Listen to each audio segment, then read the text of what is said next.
Hello everyone, আজকের আমাকে একটু অন্যরকমভাবে দেখছো। আমি একটা স্টেশনে বসে রয়েছি, ট্রেনের জন্য ওয়েট করছিলাম। আর প্রচণ্ড রোদ উঠেছে, প্রচণ্ড গরম পড়েছে, আকাশ যদিও মেঘে ঢাকা রয়েছে।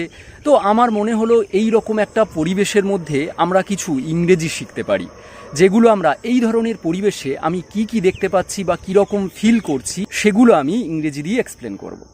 সো দেখো, আমি তোমাদের পরিবেশটা দেখাচ্ছি। প্রচণ্ড রোদ উঠেছে এখানে, আর আমি একটা স্টেশনে ওয়েট করছি, দেখতেই পাচ্ছ।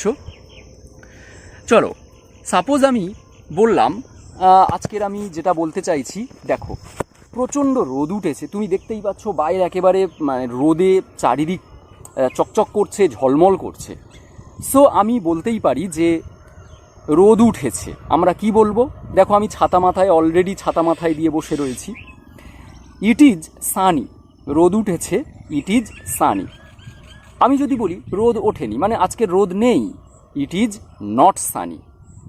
আমি তোমাকে জিজ্ঞাসা করছি রোদ কি উঠেছে, তখন ইজটা আগে বসাবে, ইজ ইট সানি। ওকে, এবারে আমরা বলতে পারি কেন ইটটা কেন বসাচ্ছি। দেখো, যেসব সেন্টেন্সের সাবজেক্ট থাকে না, যেমন রোদ উঠেছে, সাবজেক্ট নেই, বৃষ্টি হচ্ছে, গরম লেগেছে, এই সব সাবজেক্টের কিন্তু কোনো এই সব সেন্টেন্সের কোনো সাবজেক্ট নেই। সেই জন্য আমরা ইট দিয়ে প্রথমে ব্যবহার করব, অর্থাৎ এই ইটটাকে আমরা বলবো ইন্ট্রোডাক্টরি সাবজেক্ট। যাই হোক, রোদ উঠেছে বললাম। এবারে আমি যদি বলি খুব রোদ উঠেছে, তখন আমরা কি বলবো? যে খুব রোদ উঠেছে, তখন আমরা বলবো it is too sunny. Too মানে খুব, অতিরিক্ত রোদ উঠেছে। ওকে, এবারে যদি বলি যে গরম পড়েছে, দেখো আমি আবারও পরিবেশটা দেখাচ্ছি। খুব মানে গরমের একটা রোদ উঠেছে এখানে, পরিবেশটা দেখো, একটা বিশাল মাঠ রয়েছে। আমি যদি বলি গরম পড়েছে, কি বলবো? আজ খুব গরমের দিন, আমি বলবো today it is hot day. Today it is hot day. আমি বললাম খুব গরম পড়েছে, তখন বলবো today it is very hot day. আবার যদি খুব না বলে আমি যদি বলি অতিরিক্ত গরম পড়েছে, it is too hot. Okay, it is too hot. Too মানে অতিরিক্ত, আর ভেরি মানে খুব। ওকে, চলো এবারে আমি বলছি যে আমার গরম লেগেছে। I feel very hot. আমার খুব গরম লেগেছে, আই ফিল ভেরি হট। এবারে আমি তোমাকে জিজ্ঞাসা করছি তোমার কি গরম লেগেছে? কি বললাম? তোমার কি গরম লেগেছে? Do you feel hot? Do you feel very hot? তোমার কি খুব গরম লেগেছে? তাহলে আমার গরম লেগেছে, আমি ফিল ওয়ার্ডটা বলবো, অনুভব করা, আই ফিল ভেরি হট।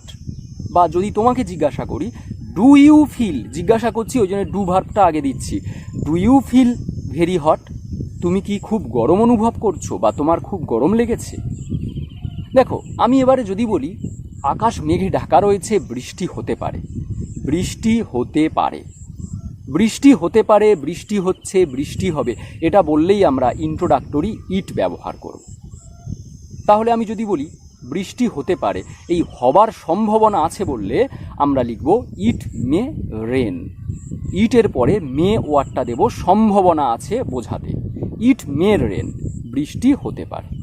ওকে, এবারে আমরা সাপোজ বলছি যে আকাশ, দেখো আমি আকাশটা দেখাচ্ছি তোমাদের, অলরেডি মেঘে ঢাকা রয়েছে, আকাশটা প্রচণ্ড মেঘ করেছে কিন্তু কোনো বৃষ্টির সাড়া নেই। সো আমি বলতে পারি যে আকাশ মেঘে ঢাকা। তাহলে আমি এটাকে সেন্টেন্সে কিভাবে বলবো? যদি এক কথায় বলি তখন হবে ক্লাউডি স্কাই। ক্লাউডিটা অ্যাডজেক্টিভ আর স্কাইটা নাউন, অর্থাৎ স্কাইটা কেমন? ক্লাউডি। আর এটা যদি আমি সেন্টেন্স করে বলি, the sky is covered with clouds, অর্থাৎ স্কাইটা কভার হয়ে আছে। দেখো, স্কাইটা পুরো কভার হয়ে আছে উইথ ক্লাউডস, মেঘ দিয়ে। ওকে, তাহলে আমরা এইভাবে জানলাম। এবারে দেখো, আমি ছাতা ধরে রয়েছি, আমি এটা ইংরেজি কি বলবো? আমি এখন ছাতা ধরে রয়েছি গরমের জন্যে, আমি কি বলবো? I am. আমি ছাতা ধরে আছি, অর্থাৎ বলবো আই অ্যাম হোল্ডিং। দেখো, আমি প্রেজেন্ট কন্টিনিউয়াসে লিখছি, আয়ের পরে অ্যাম আর হোল্ডের সঙ্গে আইএনজি, হোল্ড মানে ধরে থাকা। আই অ্যাম হোল্ডিং, আমি ছাতা ধরে আছি। কোথায় ছাতা ধরে আছি? আমি বলবো over my head, over my head. দেখো আমার মাথার ওপরে ছাতাটা আছে, আমি কি বলছি? ওভার।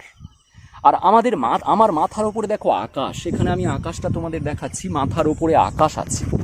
তাহলে আমাদের মাথার ওপরে আকাশ আছে বললে আমরা বলবো অ্যাবাভ আওয়ার হেড। তাহলে আমি ছাতা ধরে আছি মাথার ওপরে, আমি বলবো over my head umbrella. Over মানে ওপরে, অ্যাবাভ মানেও ওপরে। তাহলে যখন আমাদের কাছাকাছি কোনো ওপরে কোনো জিনিস থাকবে তখন আমরা বলবো ওভার। আর যখন একেবারে হাইয়েস্ট উঁচুতে থাকবে, অনেক দূরে থাকবে, তখন আমরা বলবো অ্যাবাভ।